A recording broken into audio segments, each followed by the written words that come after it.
What's up, everybody? This is Mike here at Rogue Comics, and today it was announced through Variety that apparently DC, or sorry, Warner Brothers Discovery is exploring an overhaul of DC. Now, it actually says an overhaul of DC Entertainment. So, whether that includes DC Comics is another thing entirely. But you know what? Let's read the article because that is what the headline says, and we are going to get into it once I can figure out exactly. There we go. Hey, Danny. Sounds like Bat Dance beat. Close, close. It is Trust. It's Trust from the Batman soundtrack, the excellent Batman soundtrack by Prince. All right, so I was thinking about this when I decided to talk about it because I heard the news today. And I was kind of hoping that they would overhaul DC Comics. But looking at this, I'm thinking it's just the movies and the TV and, you know, the media, the multimedia thing, not the not the books themselves. But I have not read this article yet because I was thinking to myself, should I read this first and then actually know what I'm talking about, or should I do it on the fly? And that way I can also react as I'm reading it, as opposed to coming on here and being a wise ass, know it all, whatever, you know, pretentious with my own opinion. I'm gonna have my own opinions after I read it, but right now, let's do it together, shall we? So, as it says here, Warner Brothers Discovery exploring overhaul of DC Entertainment. Now, the new owners of all things Batman, Superman, and Wonder Woman are exploring an overhaul of DC Entertainment. Multiple sources close to the situation told Variety. It's been less than a week since Discovery closed its $43 billion deal for Warner Media. My lowest bid was $42 billion. Otherwise, I would have had it. But joining one of the largest producers of reality programming, great, with one of the most venerable entertainment brands under the new moniker of Warner Brothers Discovery. David Zaslav, the CEO of the combined companies and top leadership, have been toying with the idea of turning DC into its own solidified content vertical, the sources said. I don't know exactly what content vertical means, but the move would potentially affect DC feature film development in the Warner Brothers Pictures Group, streaming series at Warner Brothers Television, and the creative arm within DC proper. So I guess that means DC Comics, all in an effort to have the disparate elements more closely aligned in order to maximize the value of the superhero stable, one often seen as punching up against Marvel. Now, this paragraph right here leads me to believe that they think that Marvel is, what's the word, aligned. And I have to say that Marvel does things. They do good things. They do things in a way, I guess, the way they should be done, so to speak. However, there have been some things that they've mismanaged too. So we shouldn't look at Marvel. I mean, Marvel would be the standard, I guess, but there are things that they can improve on too, and we'll get into that a little bit later. Before the merger closed, Zaslav vetted candidates with experience in creating and nurturing blockbuster intellectual property with a goal of potentially finding someone to serve as a creative and strategic czar, similar to what Marvel has in Kevin Feige. Now, no offense, but it has been clear, it has been shown, it's clear that what Marvel and Kevin Feige have done is damn near, let's see, how can I say this? Impossible to replicate. And we're seeing it now with Sony. I mean, look what happened with Sony with their, God, I really hope they don't continue with their Spider-Verse, whatever that nonsense is after Morbius. Even though Morbius, it was an okay movie. I mean, it wasn't a bad movie. It wasn't a good movie. It was a movie. It, you know, whatever you want to say about that. The ending, the end credit scene, they clearly have no idea exactly what it is that they're doing. So you can throw this around. Oh yeah, we're just gonna look and see if we can find another Kevin Feige. But up until this point, there Universal tried it with the monsters, the Universal monsters, the Mummy, and I was supposed to lead into like, the vampire and Frankenstein and all this other stuff, and nothing. Like there have been franchises, there have been studios that have tried to replicate what Marvel has done, and they can't. They can't. It just it at this point in time, it's seemingly impossible. Um, Danny says Marvel is definitely the standard. Yes, yes, it is. It just is. I mean, that's not, I'm not a simp or whatever and all this stuff. I like Marvel and DC, but Marvel's been getting it done. I mean, as I said, there's things that they can improve on, which I will discuss. Excuse me, a little later. But for the most part, I mean, they've nailed it. They've nailed it. One of those candidates included Emma Watts, a former top film executive at 20th Century Studios and Paramount, but it does not appear that Watts will take the job. One insider suggested that Zaslav was less interested in finding a creative guru and more eager to hire someone who had the type of business background needed to keep all the different factions at DC working more harmoniously. See, now, that's right there, that's a problem. Because part of the appeal with Marvel is exactly they give, well, at least until recently, they've given the audience what they didn't know they wanted, or in some cases what they expect, such as that connectivity, such as, the Easter eggs, whatever the case might be.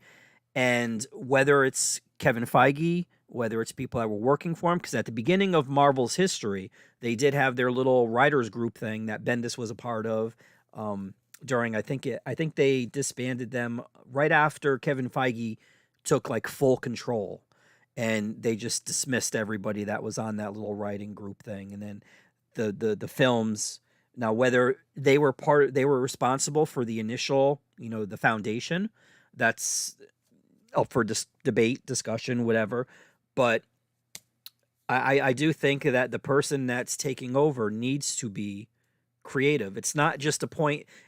You can't just say, oh, yeah, okay, so you know what we're going to do is we're going to give all of the X-Men a solo movie, and then we'll combine them and make an X-Men movie with all the individual characters like we did for Avengers. That's not going to work. There are reasons that Marvel became as successful as it was, and they weren't dictated by business decisions.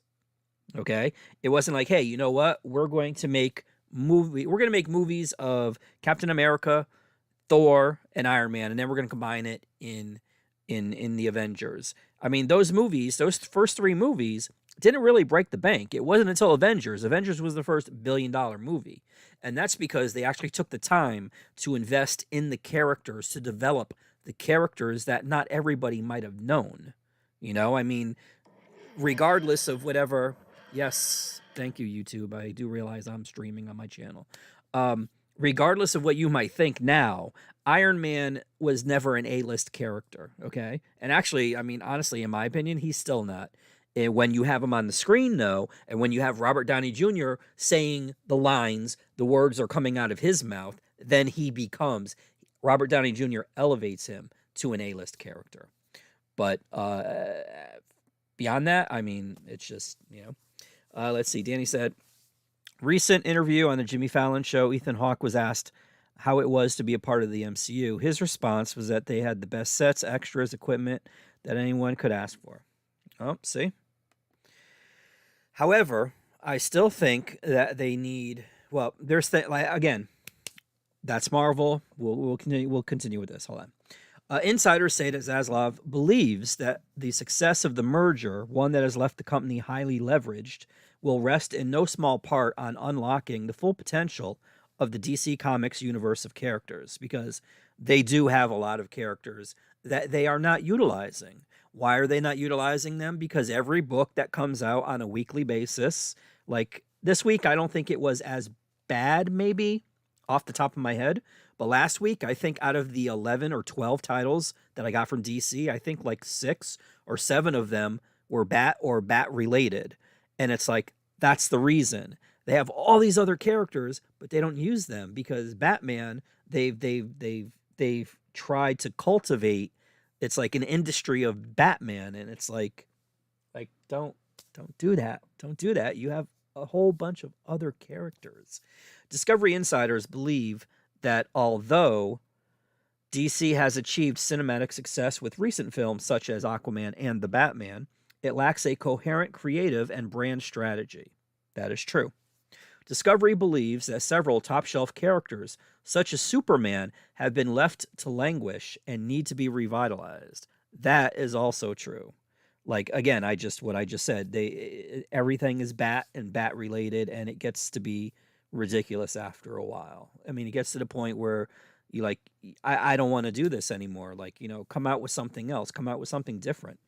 But definitely, they have not utilized Superman to his fullest at all. This nonsense with Man of Steel. The last Superman movie we got was trash. Man of Steel. If you like it, I'm glad you like it. But to me, that was single-handedly the worst Superman property I've seen. And I'm counting everything, including Smallville, which was a long 10 years for me. But it's just, it was just bad. It was just bad. And the individual that was responsible for that, David Goyer, and I believe Chris Nolan also co-wrote that too with him, if I remember correctly. Whoever it was, I don't necessarily blame Zack Snyder as much because he's the director, so I don't know exactly, as far as story's concerned, what the issues that he had. I mean, I have my issues with Zack Snyder to begin with, but the story, the script and all that was not his fault. I believe. They also believe that projects like Todd Phillips' Joker are a shining example of how second-build characters from the DC library can and should be exploited. Margot Robbie's Harley Quinn is another example. Now, the Joker was trash, too. The Joker, that was not the Joker. That was, it was almost like a what if. It was almost, hold on, let me, I don't want it to be seen as if I'm just trashing everything here. Hold on. He said, going back to Ethan Hawke, Ethan Hawke said, if you ask for some piece of equipment, they usually had about 4 to 5 of that equipment, and they could do just about anything one could ask to make their vision happen. He said it was fantastic. I just choked on my Cheerios. Hi there. I hope you're doing better. I've never read a Moon Knight comic. I think I'm going to try reading a run of it. Yeah, there's some that I could recommend to you. They've reprinted some things. Thankfully, unlike what they did with Falcon and Winter Soldier, you're going to introduce Isaiah Bradley to viewers, and you're not going to have the truth in print. That was the most ridiculous thing I've ever heard of. Now, I understand you might not want to spoil the fact that Isaiah would have been a part of the show, but, like, come on, you should have had all that stuff ready to go. I mean, it was ridiculous. Ridiculous. Daniel says, come on, man, you're crazy. No way Man of Steel is worse than Superman 3. Yeah, absolutely. Man of Steel is worse than Superman 3, Superman 4, and Superman Returns. Okay? It's way worse. Superman 3 with Richard Pryor was way better than Man of Steel. Man of Steel and Superman Returns had a laundry list of problems for that movie, but like Brandon Routh did a pretty good job, way better than Henry Cavill did, and he had the briefs. But let's not go down that Nerdman road there. DC has started to figure out ways for its big screen films to inspire more streaming content. Recent examples include the HBO Max show Peacekeeper, which was excellent, which was a spin-off of The Suicide Squad, as well as an upcoming planned series on Colin Farrell's The Penguin and Gotham City's police force. But the company believes that DC must do more to grow its approach to comic book fare, including bolstering gaming. I don't know about that, but they most definitely do. They also really need to acknowledge that this content that they're putting out in movies and on TV shows originates from a comic book. This is something that Marvel does, but DC doesn't do. I think one of the first times that they acknowledged it, like publicly almost, was because of James Gunn in Suicide Squad. And That needs to stop. There are ways that they can do this. All they got to do is ask us. This is the thing too. A while back ago, they had what they used to call retailer road shows. And what these were was like, all the retailers could sign up to go, and we would meet them usually at DC headquarters in New York. But this is before they moved out to California.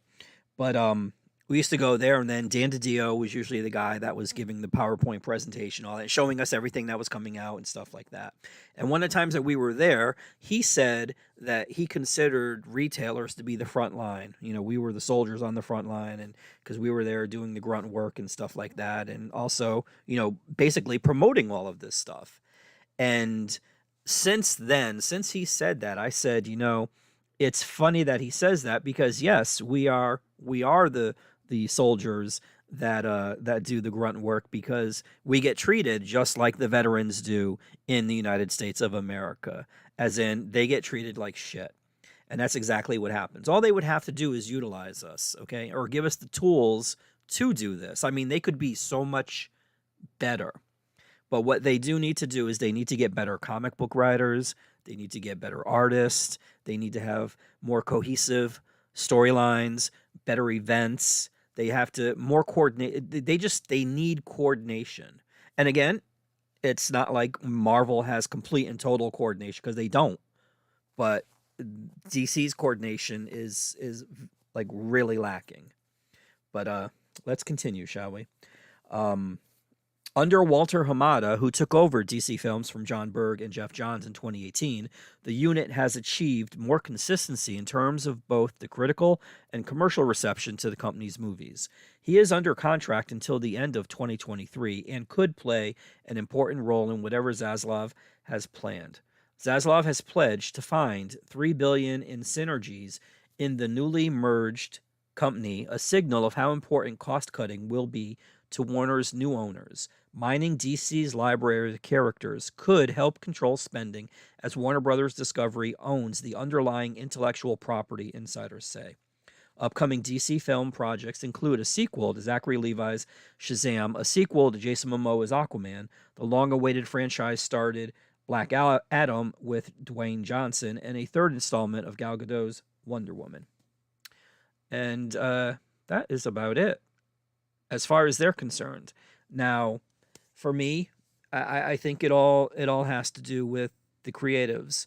I disagree that they should get somebody. Yes, you do need a business acumen, but what you should do is there should be maybe two. One guy should handle the business, the other guy should handle creative, and they should be like their own little group and discuss things and try to formulate a creative plan and then see how it relates to the business aspect of it. But having one dude like in charge of both the business and the creative is not going to work. It has not worked ever. I mean, even Todd McFarlane, I think he initially was actually, no, I don't even want to give him. He's a bad example.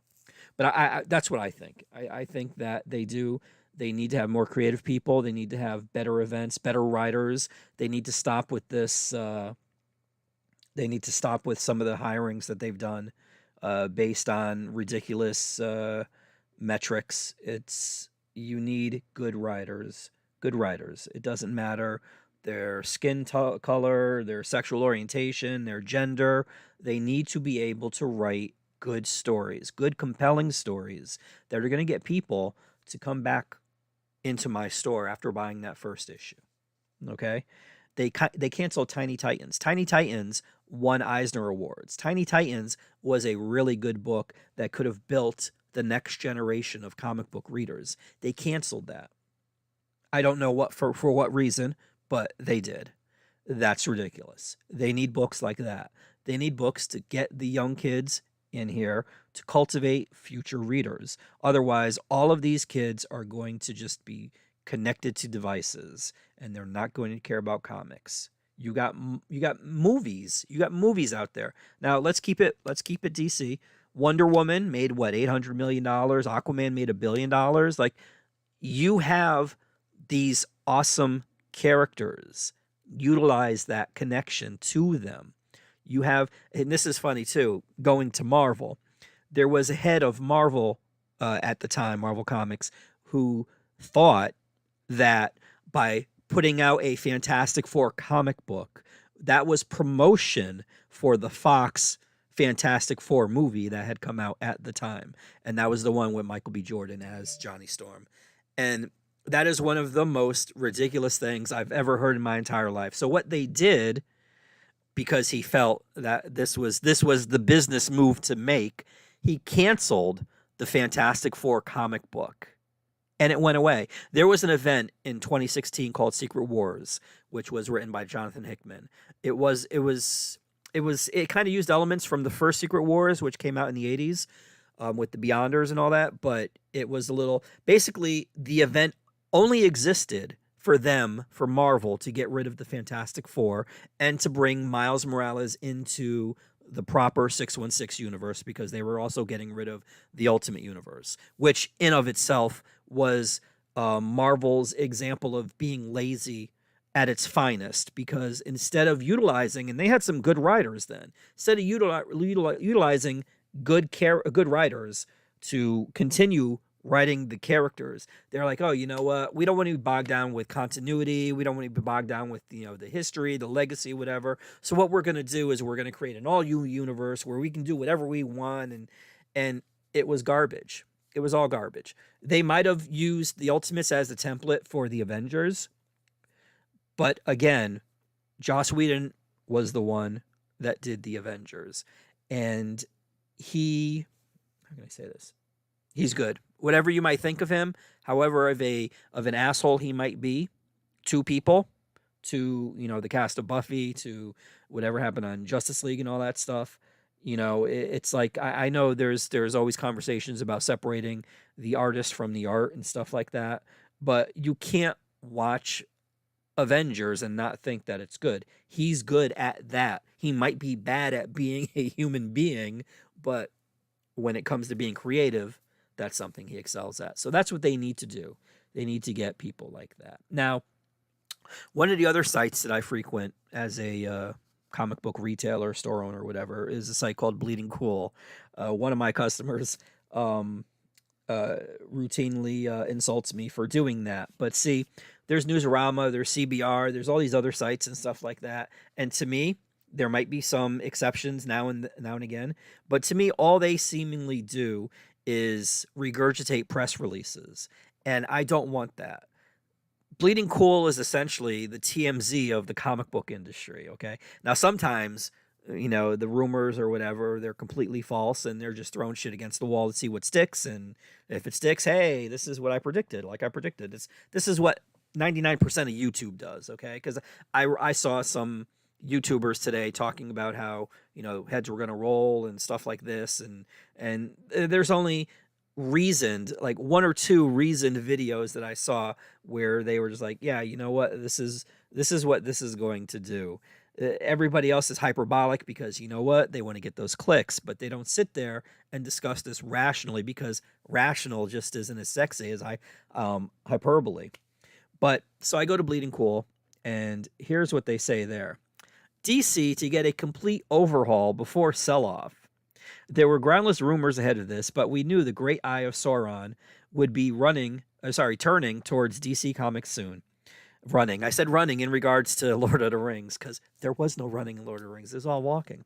Now Variety has reported that the owners of all things Superman and Wonder Woman are exploring an overhaul of DC Entertainment, and that David Zaslav, the CEO of the combined Warner Brother Discovery, is looking at turning DC into its own solidified content vertical. What does this mean? Is this a new phrase for DC's vertical webtoon comics? Ah, see, I was wondering the same thing. Probably not. Oh. But right now, Warner's has made or licensed DC TV shows for other companies, rather than keeping it all in the Warner's DC, CW, HBO house. Yeah, that made no sense to me whatsoever. Lucifer ended up at Fox and Netflix. Pennyworth is on MGM's Epix. And as we mentioned, DC has done deals with Webtoon and Tapas for their digital vertical comics creation and publication. Solidified content vertical would bring that all back in-house. See how Marvel has done similar with Disney Plus.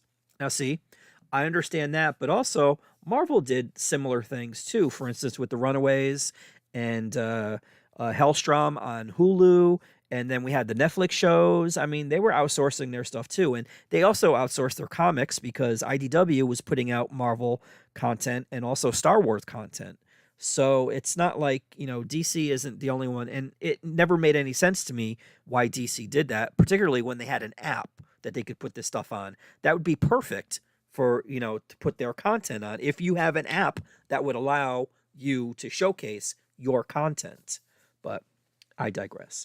They also suggest appointing a new creative and strategic czar at DC in the manner of Kevin Feige, someone who had the type of business background needed to keep all the different factions at DC working more harmoniously.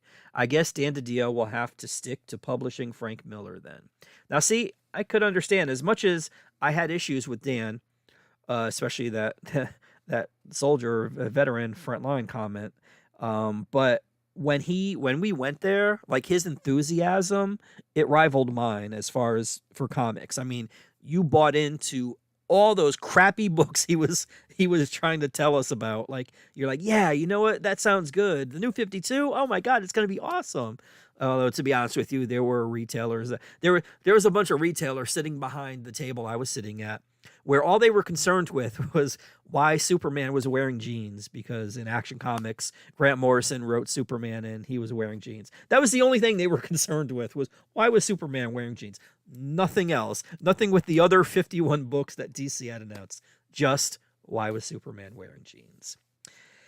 Good times, good times. Superwise says they want to revitalize Superman and bring him back to his full glory. I'm all for that. Me too, brother, man. Definitely. Need to see Supes back on the big screen. I definitely agree with that, co-sign that. And also, let's keep it 100 here. Superman and Lois, just saying. I mean, you can say all the things that DC's gotten wrong. That is most definitely not one of them. Okay. The only thing that's really annoying me about it now is these breaks. Like, stop with the breaks. Figure out, and this goes to the coordination and the organization. Figure a schedule, a broadcast schedule out. Structure your storylines around the breaks that you're going to be taking. Obviously, Christmas and Easter maybe and stuff like that. Maybe a winter break. Do like the Walking Dead type thing where they took like, they started in October, ended in like December or whatever, took a winter break, came back in like February or whatever, and then just go straight through. Like, it's not hard. I mean, I don't understand. This is what happens when you get business people in charge of creative decisions. This is what happens. So they need to stop with this BS business stuff. Indeed, Zaslav reportedly sees the entire success of Warner Brothers Discovery as reliant on how the DC universe is managed, looking for $3 billion worth of revenue from the synergy of the intellectual property created by its comics that Warner's owns entirely and use them in movies, TV, and games. And that Discovery believes that several top shelf characters, such as Superman, have been left to languish, facts, and need to be revitalized, also facts, with movies like Joker seen as ways to deal with secondary characters. Well, that would be wrong because the Joker did not contain any DC characters in there whatsoever. They used the tropes, and they did mention, they name checked the Waynes and stuff like that. And maybe they might have said Gotham a couple times, but that was not Joker. Sorry. We are to expect more movie spinoffs like Peacemaker, The Penguin, and GCPD. Zaslav ever wants to reach out. I have plenty of ideas, and not a single one has Bat in the title. Tom Strong is just sitting there, and my DMs are open, Zaslav. Yeah, I mean, I think that's what they need to do. Maybe they need to talk to store owners. Maybe they need to talk to people who are actual fans, and I don't know how you would actually gauge, whether they're proper fans or not or whatever. But I would think owning a comic book store and putting yourself through the nonsense that I deal with on a constant basis would be one of the ways. Oh yeah, Superman, Smallville, and Superman and Lois, great Superman adaptations. Dude, those breaks are annoying AF. Yes, those breaks are. However, I would not put Smallville in the same category as Superman and Lois. There was There were episodes. There were episodes, like for instance, the episodes that Chris Reeves guest starred on. Chris Reeve guest starred on, but for the most part, Smallville was 10 long years. 10 long years. I can kind of like the X-Men movie in 2000. I can respect it for what it did. It was one of the first ones out there, and they did bring a lot of comic book, other elements in there, like if I remember correct, Legion of Superheroes were in there, Martian Manhunter. We did get a Green Arrow, even though that was only because they didn't want to have Batman in there. Because if I think the rumor, and I don't know if this is true or not, but like Nolan didn't want Batman used in any other thing, because I think at the time that's when he was doing his Dark Knight movies, and he didn't want. I guess they didn't want to confuse people, like or whatever. I mean, it made no sense whatsoever. So that's how we got Oliver Queen instead. But and I will say, it did, after languishing for about 6 or 7 seasons. Like I think with season 7, when they did the Doom, when they had that overarching big bad thing going, like it would take the entire season, and then there would be the final conflict with whoever the big bad was. So I think 7 was Doomsday, 8 was Brainiac, maybe. I think 9 was Zod, and then 10 was Darkseid, if I remember correctly. But once they started doing that, it did get better, but it was still, Superman and Lois is way, way, way, way, way better than Smallville. But I can respect Smallville for doing what it did back before the market was oversaturated with stuff. So I don't know exactly what any of this means, and whether they're going to be able to make it work. I do hope that they do. That would be nice, but we shall see. In the meantime, as you're seeing on the screen there, this is what it should be about: the characters. You tell good stories, you give them good characterizations, you don't try to tap into whatever fad happens to be passing for the trend on Twitter or whatever, and you'll go far. I mean, these characters are this popular for a reason, okay? It's not because they're trending on Twitter. It's not because you can make a hashtag trend. It's because the people that were the gatekeepers for these characters told good stories, and that seems to have been forgotten in their quest for trending and social media, whatever other algorithms and stuff like that. It's tell good stories. If you tell good stories, people will come. That's all you need to do. And you can tell different stories too. They don't always have to be like one thing. You got an entire Green Lantern Corps there. I'm looking at this GIF here. I mean, okay, enough with Batman. Do something with Superman. Make Wonder Woman sell. Make her popular again. I mean, even get somebody like George Perez-esque. Like what he did in the '80s. I mean, that run of Wonder Woman was really good. Get somebody like Alan Moore. Get all these people. There are writers out there. There are writers that you overlook. You overlook because I don't know. I'm just gonna ramble. So let me end this here. This is what's gonna happen. I don't know exactly. I mean, this is what was announced today. I don't know what this means for the future. I still got The Flash, which is coming out pretty soon, and maybe, perhaps. You got Black Adam, like they said. I forgot what else. What else was there? There was something else. Oh, Aquaman, Shazam. So, who knows? But there has to be a plan. You have to be organized. You have to... the left hand has to know what the right hand is doing, and both of those have to be creative. It's just... I hope this turns out for the better. I want there to be 2 companies. Actually, I want there to be more than 2 companies that are good. Okay, because there's Dark Horse, IDW. They have stuff. They can, especially in the comic book realm.